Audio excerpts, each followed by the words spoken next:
তব কথামৃতা তপ্ত জীবনা কবিভিরিতা কল্মষাপহা।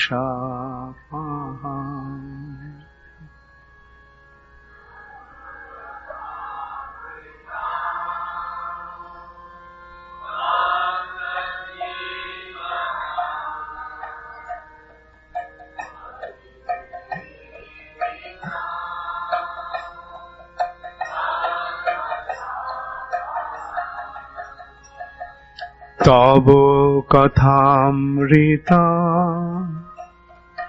তপ্ত জীবনা কবিভিরিতা কল্মষাপহা।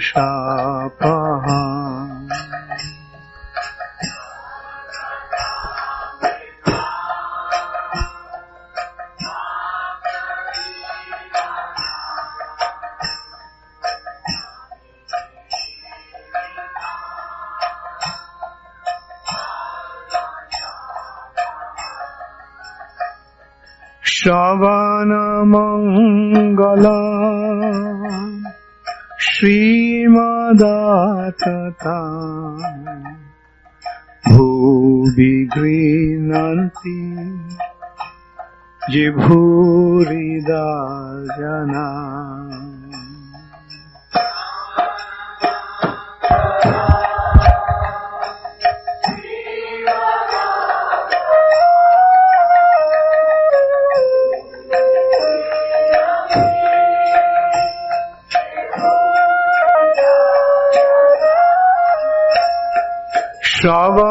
শ্রবণমঙ্গলা শ্রীমদাততা ভুবি গৃহ্ণন্তি জিভুরিদা জনা।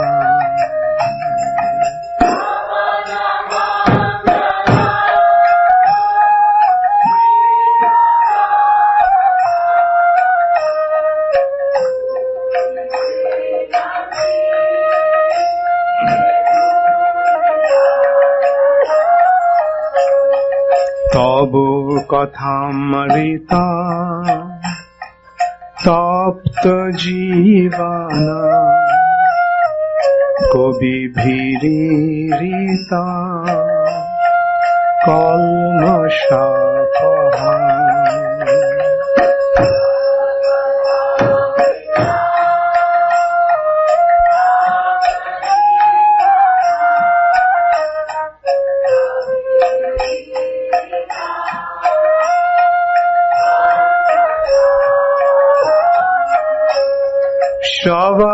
শ্রবণমঙ্গলা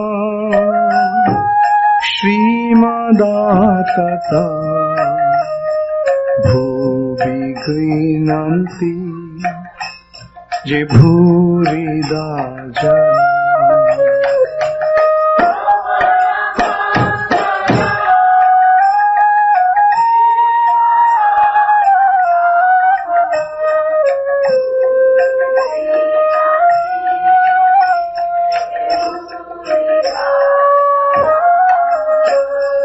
ভুবি গৃহ্ণন্তি জিভুরিদা জনা।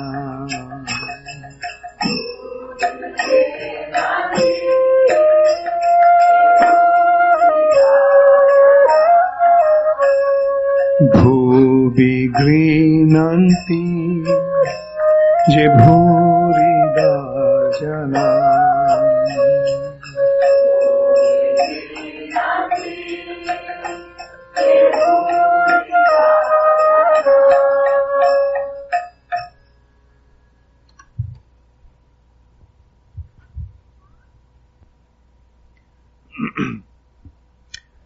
नमः ओम विष्णुपदाय कृष्णपृष्ठाय भूतले श्रीमते भक्तिवेदांत स्वामी निति नामिने।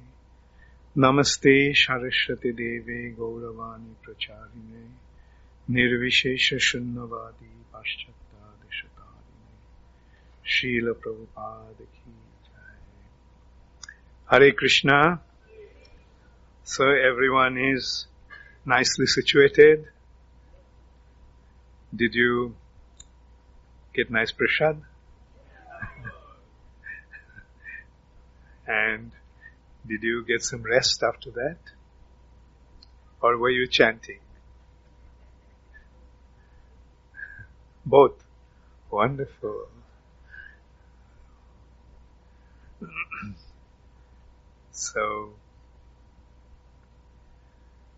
So although some gopis complained about Krishna's mischief, Krishna, the butter thief, although they complained, but they couldn't prove that Krishna stole the butter. But still Mother Jashoda used to think, since they're complaining, there must be some truth behind that. Like otherwise, why they would unnecessarily complain about Krishna? So does Krishna really steal butter? And then she began to wonder, why should Krishna steal butter? Is there any dearth of butter in my house? There's so much butter, there was so much milk products in my house. Why would Krishna go? Maybe the butter in my house is not tasty enough. Maybe the butter in their house was so delicious that Krishna is attracted to those butter. So Mother Jashoda decided to select the best cow from the lot of 900,000 cows. She selected the best cow. Then she decided to feed the cow the best grass. And she collected the milk in order to make butter for Krishna. So she was boiling the milk. In the meantime, just Krishna came. And she just embraced his mother's knee, because he went up to the knee at that time. And so Mother Jashoda could understand the boy wants to drink milk. So she went to the room next door, next to the kitchen, and she sat on the floor, started to feed Krishna. And then all of a sudden, she remembered that the milk is boiling, and maybe that milk will spill over. So she quickly dropped Krishna and went to take care of the milk. Krishna was happily drinking his mother's milk, and all of such a behavior, he was quite shocked. What happened? Why did my mother do all that? At first he was shocked. Then he started to cry, see how my mother treated me. I was so happily drinking her milk, and she neglectfully just threw me away and went to take care of that milk. And after all, what's the purpose of that milk? That milk was also for my sake. I was happily drinking your milk, but then you went to attend the milk that you are not uncertain about, that you are not certain about, whether I will like it or not. So he cried for a while, then he felt very angry, thinking, what was the use to treat me like that? Why did you treat me like that? Out of anger, he picked up a stone and just threw it to the clay pot, huge clay pot that was used for churning butter. And the thing was full of buttermilk, How many of you know how butter is made? Does butter come from the freezer, from the butter? There are various ways of making butter. The common way of making butter is not the regular Vedic way of making butter. Another way of making butter is you just take the cream out and then boil the cream, and the cream will turn. That cream is actually the cream is separate. That's the ghee. So the way they make butter is they make yogurt and they put water and they churn that water, and the butter floats. And they add more water. More water they put, the more butter will float. So, and the rest, after the butter is taken out, then you have the buttermilk. So the butter floats, they take the butter out and then store it. So that is generally done on a big clay pot. Matka. And so that Krishna broke that matka,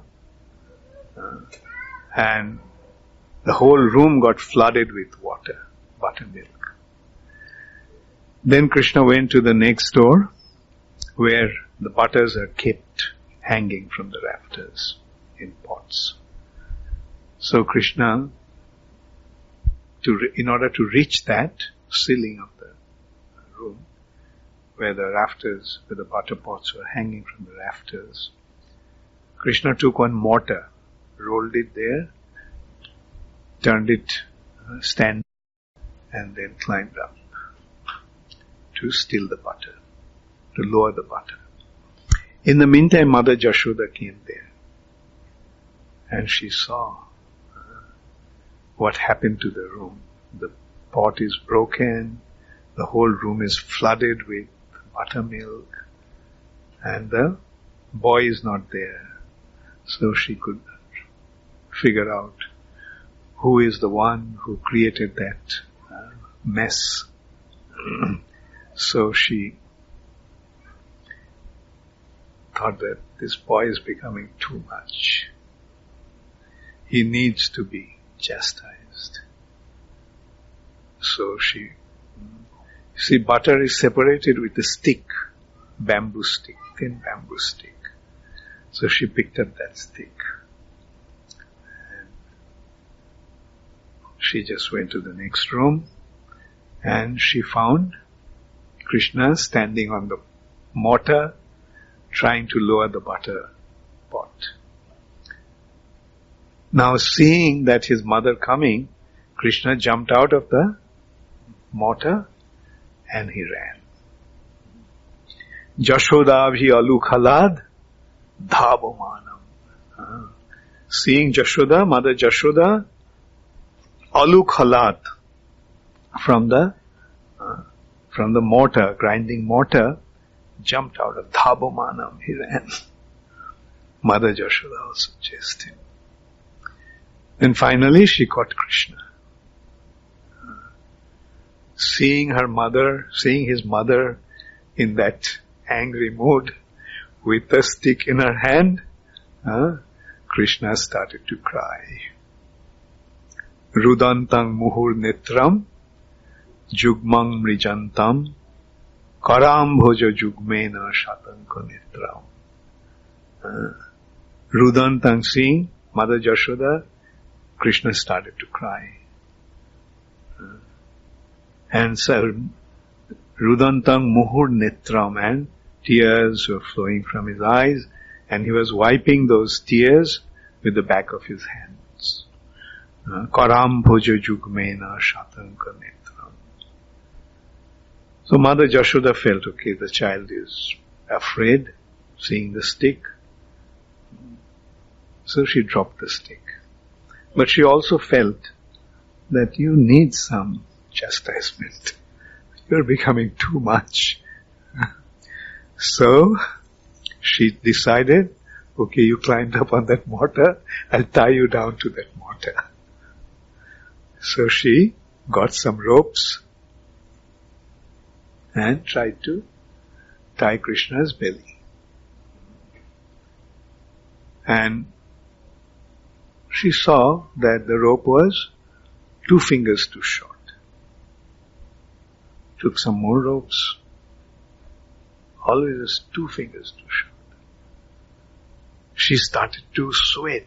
She was so exhausted. She had been, can you imagine in the house, where there are 900,000 cows, how much ropes must have been there for tying those cows?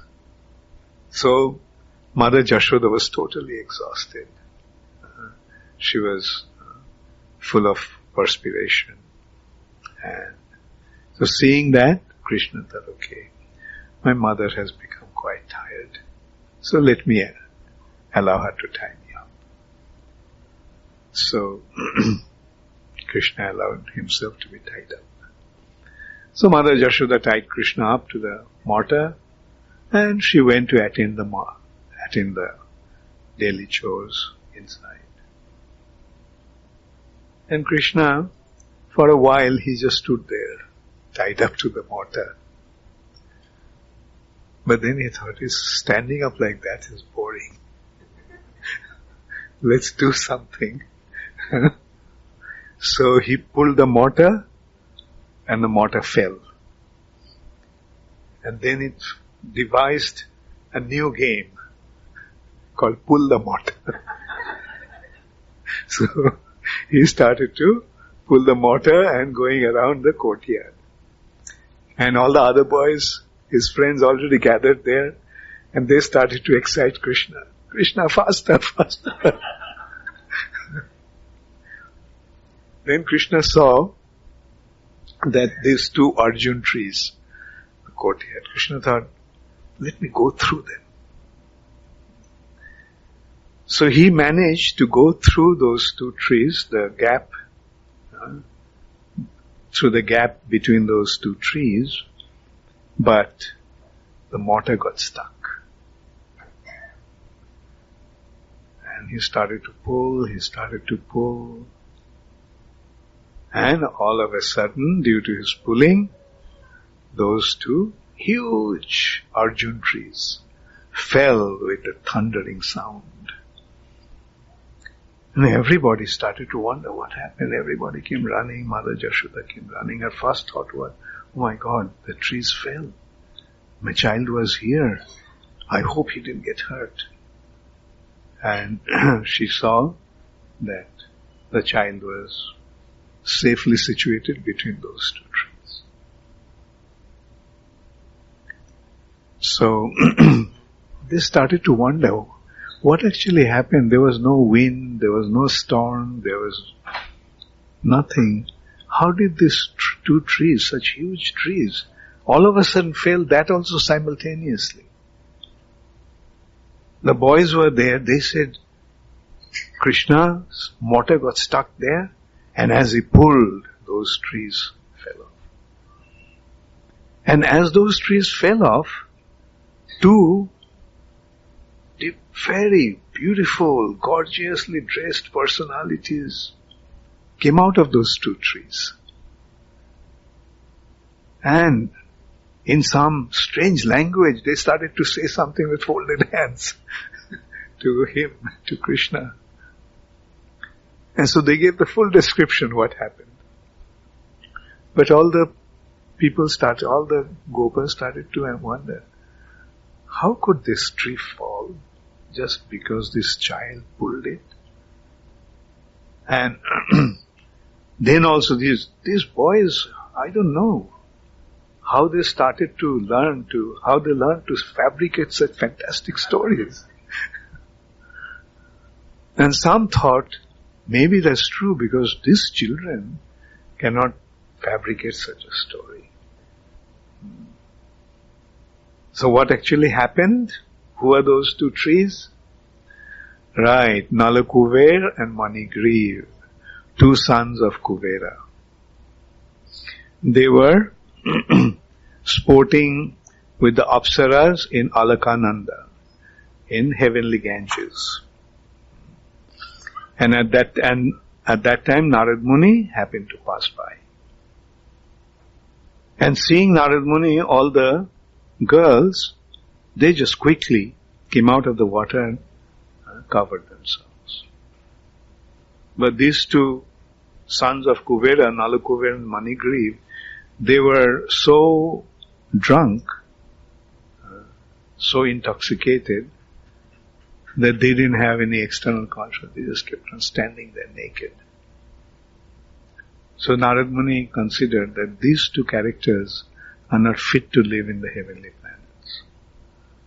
They are not, although they are sons of Kuvera, but they have become so intoxicated with their opulence and position that look how they are behaving, shamelessly standing there naked. So okay, go to the earth planet and stand there naked as a tree. You'll like it very much. If you like to stand naked, go and stand naked there. So as a result of that, they became cursed by Narad Muni to become two trees. Then they came to their senses, falling at Narad Muni's feet, that please forgive us, please forgive us. Narad Muni said, look, whatever I have said is bound to happen. Nothing can reverse that. So, since I have said that you will become trees, you have to become trees. You will become trees. But, in Vaivashvata Manvantar of 28 Chaturjuga of Brahma, Dwapar Yuga of 28 Chaturjugas, you will be blessed by Krishna. Krishna will deliver you. So this is how these two trees became blessed by Krishna. At that time, Nanda Maharaj was not at home. And when he came, that's one thing happened, that Mother Jashoda tried to take the robe out of Krishna. Krishna said, no, I won't let you take the robe. When father comes back, his idea was, let my father see what you have done to me. And the way you chastise me, let him chastise you. And Nanda Maharaj did that. You did that, you tied him up. Fortunately, he got saved. What would have happened instead of the trees falling on two sides? If one of the trees fell on him, what would have happened? So this is how Mother Jashoda was chastised by Nanda. And Mother Jashoda was feeling very guilty. Oh, I'm so sorry. And I promise I'll never chastise this boy.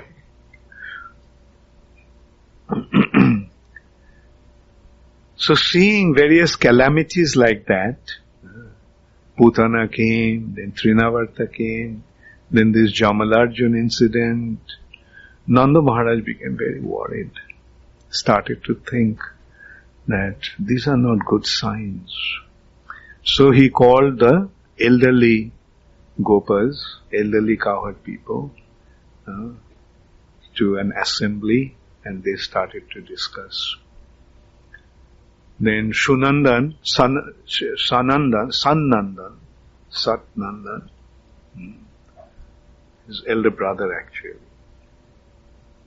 told, these are not good signs. And we can see that this child is being attacked time and time again in this way, facing so many calamities. It's not a good sign. So somewhere else. Where to go? Let's go to Vrindavan. So where is Vrindavan? From here, it is 21 yojanas. And Vrindavan is the holiest of all places. And then Sanandan told our story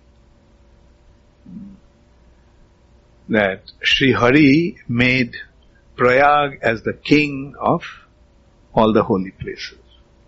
Prayag, at the confluence of Ganga, Jamuna and Saraswati, Prayag was addressed as the king of all the holy places. So all the other holy places came and recognized him as the king, showed him great respect, offered all kinds of presents to him. And so Prayag was very happy to have this kind of honor and having this exalted position as Tirtharaj Prayag. But Narad Muni, sometimes Narad Muni is the troublemaker. Narad Muni came and told Prayag, Prayag, did you notice? Vrindavan didn't come. So Prayag got very upset. Oh, Vrindavan is so proud that he, although I'm been recognized or assigned by the Lord as the king of all the holy places, Vrindavan is so puffed up, he didn't want to offer any respect to me. So he went to Sri Hari and said, look, this is how Vrindavan behaved with me. I feel very insulted. So Sri Hari became quite upset. He said, Prayag, I gave you some position, but that doesn't mean that you have become even greater than my hometown, home place. Vrindavan is my own abode, it's my home. And it is not in this material nature. Vrindavan is in the spiritual sky. It's the topmost region of the spiritual sky. Vrindavan is even beyond Vaikuntha. So Prayag then said, oh, I'm so sorry. I failed to recognize Vrindavan's glory. So then, in this way, Vrindavan's glory has been established also very nicely in Garga Samhita. If we have time, then we'll see like Vrindavan's glory, Jamuna's glory, Govardhan's glory has been very nicely established. So, then, Krishna now is 5 years old, and at the age of 5, or as they reach 5, they are allowed to, or rather after 5, when they complete 5 years, they become eligible, the children become eligible to take the calves out. It's a kind of apprenticeship of cowherdmanship. So, Krishna, about just crossed his 5th year, going to the forest with his friends, taking the cows, the calves. So, they used to go to the forest, play with the cows, let the cows graze, sometimes they play among themselves. So this is how they were spending time. Then Krishna noticed one calf looked quite strange. So he told Balaram, Balaram, do you see this calf? It doesn't like it. It's from our horde. Where did this one come from? Balaram said, looks like one of the demons have appeared as a calf. Okay, Krishna, should I deal with it? Krishna said, no, I will deal with it. So Krishna went close to the calf, as if he wanted to pat the calf. And that time the calf just turned around and tried to kick Krishna. Krishna just grabbed the calf by the hind legs and started to swing it overhead and let it go. This was a demon called Vatsasura. Vatsasura went flying. Then it was thrown quite a far distant away and it fainted. But then it gained its consciousness and came again charging to Krishna. And in this a few times attacked Krishna. Krishna dealt with it. Then finally, Krishna just swung him spun him around his head for so long his life. And when Krishna let the body of that Vatsasura go flying, it went onto some kopitha trees, some bale fruit trees. Vatsasura is dead. Then another demon came. Do you remember Kamsa defeated all those demons? Vatsasura was one. Then Bakasura. Bakasura came assumed in the form of a crane. Huge crane. And the children saw that huge crane. They said, look, such a big crane. We never seen such a crane. And it's just standing there. It looks like it is meditating. There is an expression called Bok Dharmik. The cranes meditate. On the water, just stand there. That also on one leg. Remember when one performs austerity? Hiranyakashipu is standing on one leg. These cranes also stand on one leg. And as if it's meditating. But what's it meditating on? When a fish will come. And it'll catch the fish. So this is called pretending meditation. Sarvendriyani sanjamya ya aste manasa smaran indriyarthan vimuratma mitthachara sauchyate. Krishna is saying, talking about all these pretenders. By controlling all their senses, sarvendriyani sanjamya. Ja aste, they have controlled, they have withdrawn their senses from the objects of the senses. But internally what they're doing? Ja aste manasha smara. In their mind they're meditating on the objects of sense gratification. Anyway, so this was a symbol of that kind of pretending yogis. Their yoga practice is simply to get some material benefit, higher sense gratification by performing austerity. Like we can see Hiranyakashipu was performing great austerity. Hardly anyone can perform such austerity. But what was the purpose? Purpose was to kill Krishna. So this Bakasura was standing there, and they went close to that, curious. And Bakasura was just waiting for that. Just like a crane waits for the fish. So it just caught Krishna and swallowed him. And all the boys started to cry. Then hearing the cry, all the demigods came there. See what this terrible demon doing? So the demigods, one after another, started to attack. But this Bakasura was so powerful that nothing happened to him. Brahma used his Brahmadanda. He fainted for a short while, came back to his senses. Then Lord Shiva used his trident.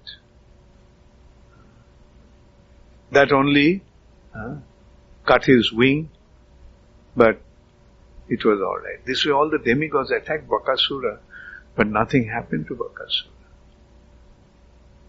And then they started to pray to Krishna.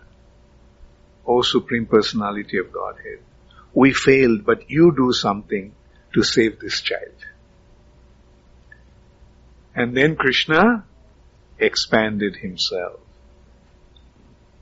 He expanded himself and started to emanate fire out of his body. He became so hot, Bakasura spat him out. So Krishna was standing there, but this time Bakasura came to attack him, to again swallow him. So at that time what Krishna did? Krishna got his lower beak with one foot, and with his hands he held the other foot, and it gave a tug, and Bakasura's body was split into two pieces. So this is how Bakasura was dead. So as a little child we can see where all the demigods failed to deal with Bakasura, Krishna so easily defeated this Bakasura, killed the Bakasura.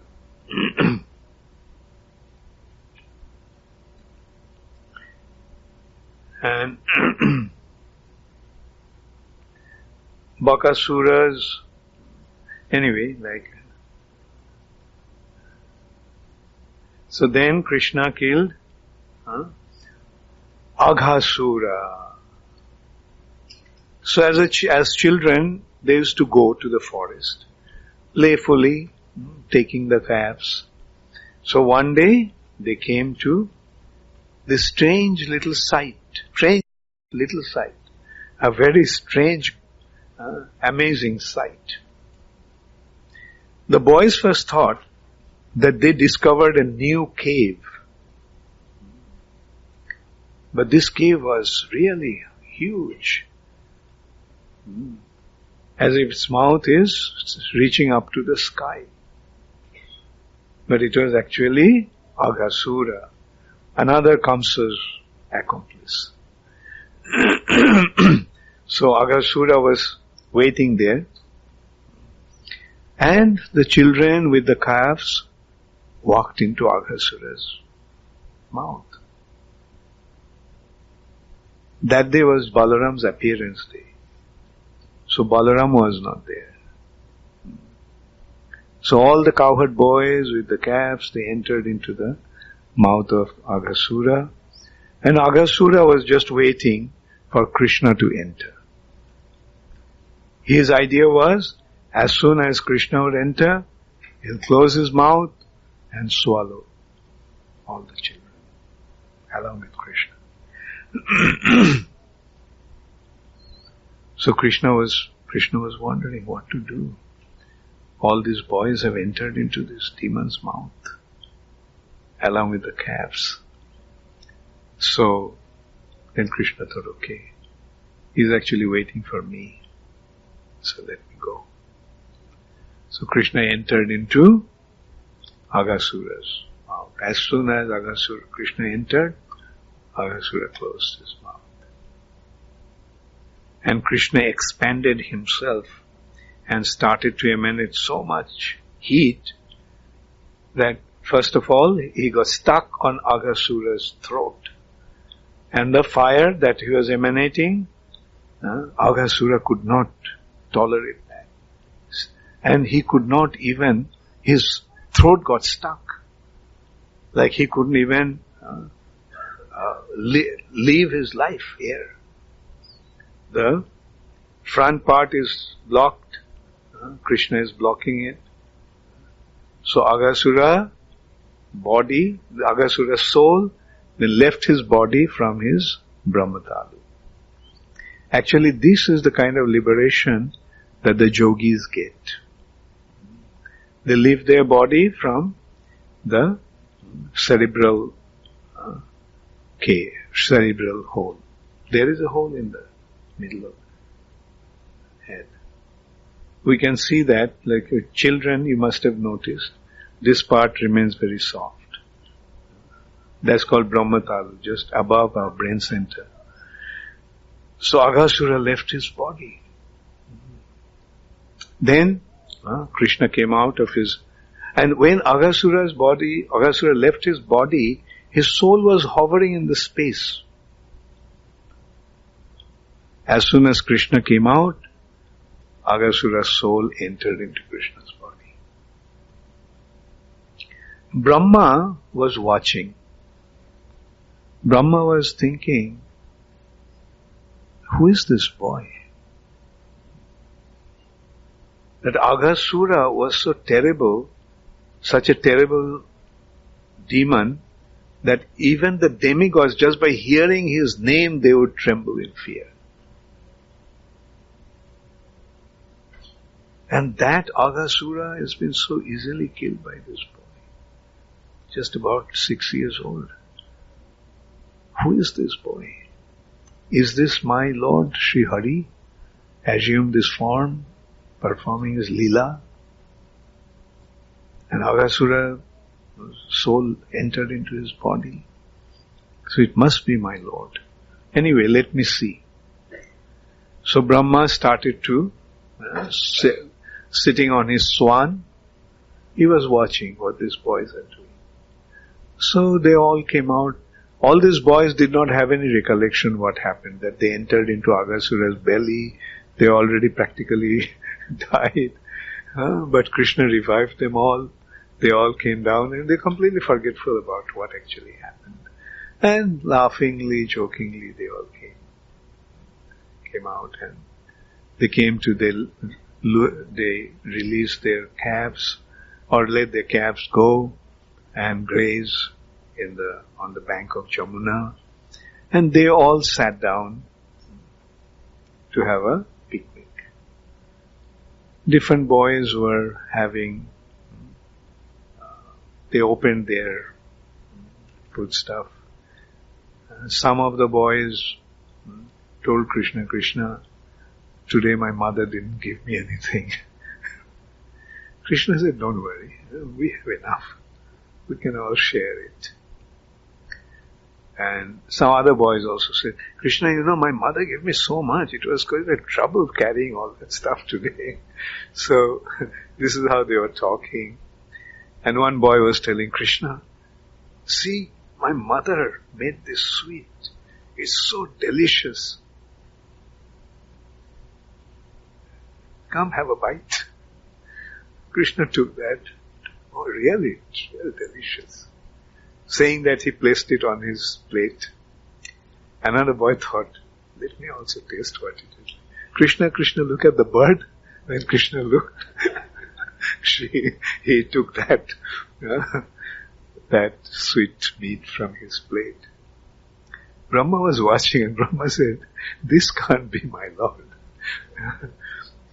My Lord will never behave like this, and no one will behave my Lord in this way. And Narayan, who will ever dare to offer his juta to Narayan? Narayan, have it. And see how delicious this sweet meat is. And he also would not just take it like that. And look at this boy, he just stole it from his plate. So Brahma became confused, and he thought, okay, let's check him out. So he stole all the calves and took them to a cave and put them into sleep. All of a sudden, all the boys noticed, Krishna, where are the calves? We don't see a single one around. Krishna said, maybe they have entered into the forest. You all carry on having your food. I'll go and bring them back. So Krishna went to look for the calves. He couldn't find them anywhere. Then when he came back, he found all the cowherd boys are gone. And Krishna wondered, what happened? The calves are gone, boys are gone. And then he figured out, oh, Brahma, you're trying to check me out, yeah? Okay, here I am. So he expanded himself into all those calves and all those cowherd boys. So Brahma put those boys also in the cave, and as he looked back, he found that same scene. All the cowherd boys are there, all the calves are grazing, boys are having picnic, and the calves are gleefully grazing. And Brahma wondered, what's the matter? So, and the Brahma thought, okay, let me see. And when he went to the cave and looked inside, he found that all the calves and cowherd boys are all fast asleep. Brahma was totally confused, and he looked back to the forest of Vrindavan. On the bank of Jamuna, he saw that now all these calves and all the cowherd boys are Narayans with their four-arm forms. Brahma knew about one Narayan, and now he is saying so many Narayans. And Krishna is sitting in the middle of them having his breakfast. Now Brahma realized who this is. So Brahma begged forgiveness, falling at his feet. Krishna said, don't worry, Brahma, it's okay. And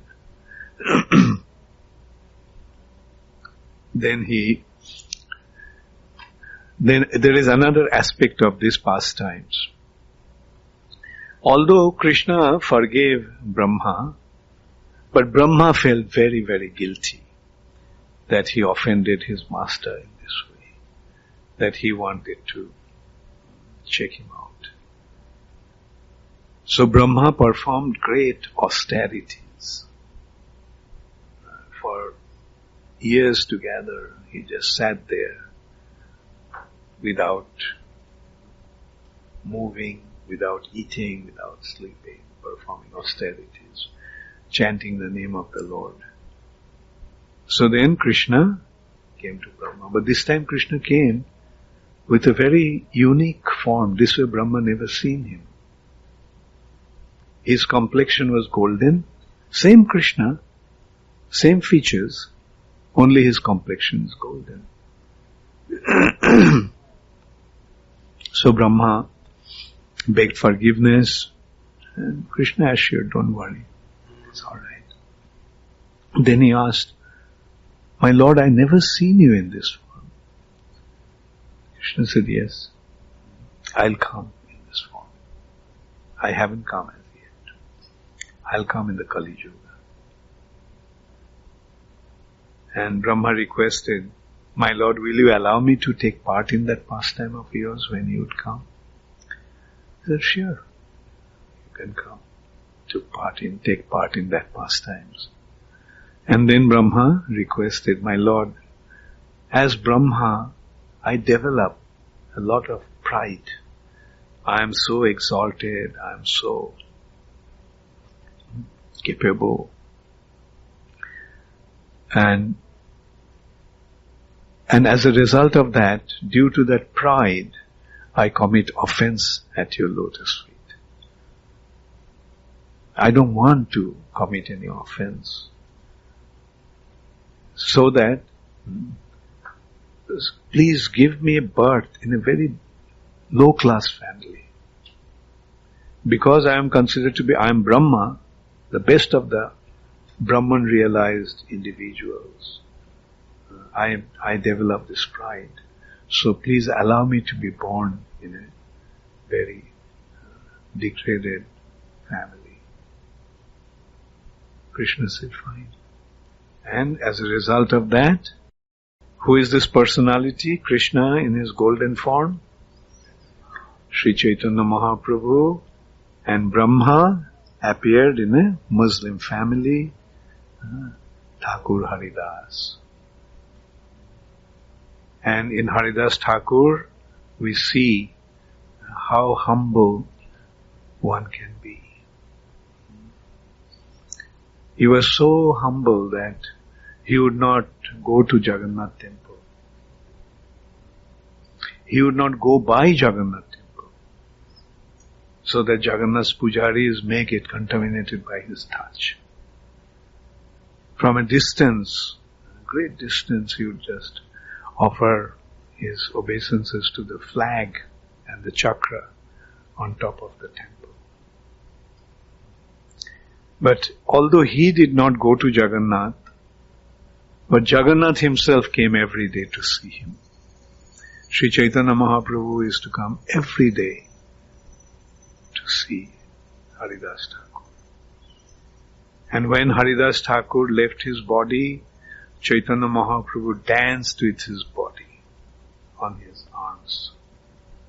He begged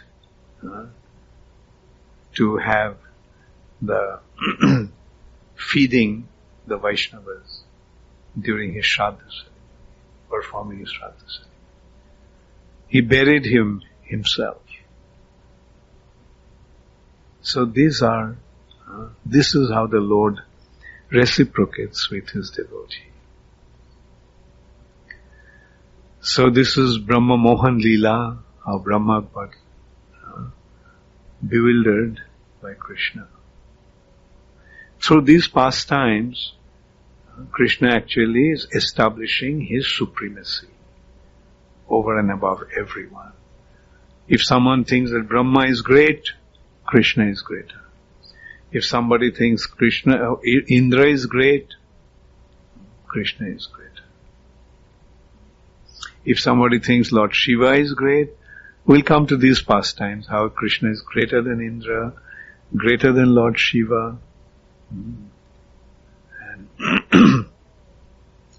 so, this is how Krishna actually established his supremacy in order for us to recognize that he is the Supreme Personality of Godhead.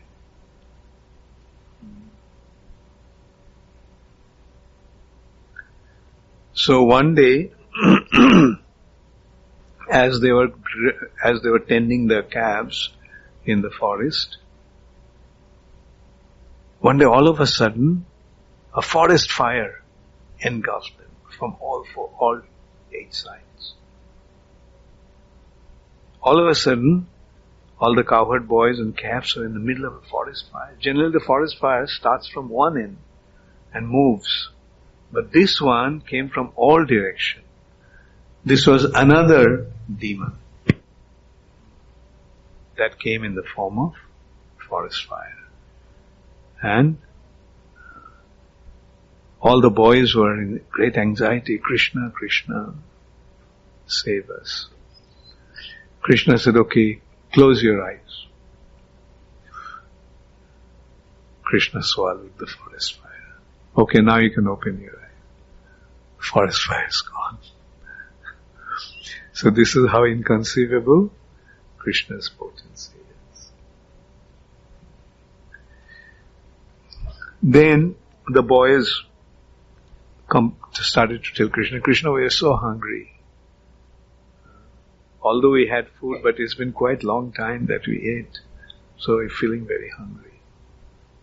So one boy said, nearby there is a tal forest, and there are very nice, ripe tal fruits. The other boy said, no, don't go there. There is a donkey demon, Dhenukasura. Whoever goes there, he kills them. Balaram said, what? Dhenukasura? Donkey demon? Who is afraid of anybody here? Krishna is with us. Why should we worry about anyone? Let's go. So, they all, jumping with joy, full excitement, they all went to the tal forest. And the tal trees were full of beautiful tal forest, tal fruits. How many of you have seen tal fruits? Okay. If those who are from Bengal, they know what tal fruit is. It's a very beautiful looking, it's deep purple color when it's ripe. They were this big. And the trees are palm trees, huge. Like coconut trees, is taller than coconut trees and thicker than coconut trees. It's about this thick, the trunk. So Balaram went there, started to shake the tree. And all the ripe fruits, no one was allowed to take the fruits. So the trees were full of these ripe tal fruits. And another thing, tal fruits have very beautiful fragrance. Very beautiful fragrance. So he started to shake that and the fruit started to fall with a thudding sound. Dhenukasura was sleeping. He woke up.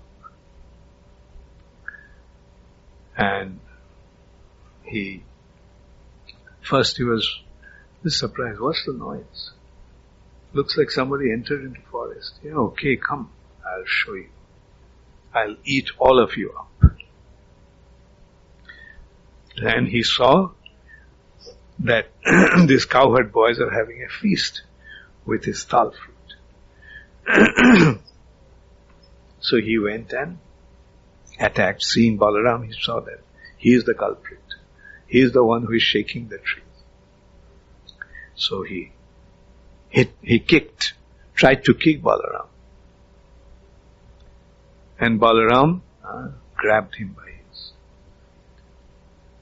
and threw him away. He also again fainted, being attacked by Balaram in this way. But then he came and attacked again. And this time, Balaram, actually with all the demons, Balaram and Krishna had some fight. Because there lies the real fun. And these fights have been quite elaborately described in Garga Samhita. And so, then finally, Balaram threw this donkey demon, Dhenukasura. And Dhenukasura fell on top of a tal tree and left his body, but he is such a big demon that all the tal trees, they were like a pack of cards. When one card falls, the whole pack falls off. All the tal trees just fell like that. And so there are a few considerations here. Why, who is Dhenukasura? Dhenukasura, Bhakti Vinod Thakur actually pointed out, the ass demon, donkeys. You know what is the specialty of a donkey? The donkey's specialty is stupidity. Don't we say he is like an ass or a donkey? In India also got Gadha. Bhakti Vinod Thakur also is saying in one poetry, Jaro Bidya Shab Mayar Boibhav, Tomar Bhajone Badha, Moho Janomiya Anitya Sangsare, Jeebke Koroye Gadha. That Jaro Bidya, materialistic education, is an arrangement of Maya. By creating bewilderment, it increases one's attachment. Anitya Sangsare, in this unreal world, in this temporary world, it creates the illusion and turns the living entities into donkeys. Meaning, they apparently appear to be very intelligent, very learned, but actually they are donkeys. Yeah. Another way to look at a donkey, you know why donkey is so famous for its stupidity? So famous as being stupid? Because the donkey needs only some grass. And there is plenty of grass everywhere. But the donkey thinks that unless he carries the big burden of his master, he won't get any grass to eat. Now, do we find some corollary?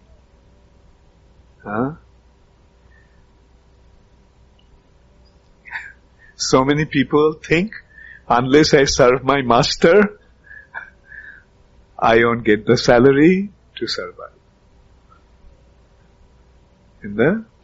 This is the mentality of, this is how people have become so bewildered in today's world. Unless I serve my master, I won't get the food. Although the food is there everywhere. But one thinks that unless I serve my master, I won't get it. Another reason why this donkey demon, Dhenukasura, was not killed by Krishna. Krishna killed most of the demons. Only 2 or 3 demons were killed by Balaram. First one was actually Dhenukasura. Then Pralambasura. And so, one way to look at it is, Dhenukasura is, this is the one that Bhaktivinoda Thakur is pointing out, that Dhenukasura is that stupidity in us, that unless we work very hard, we are not going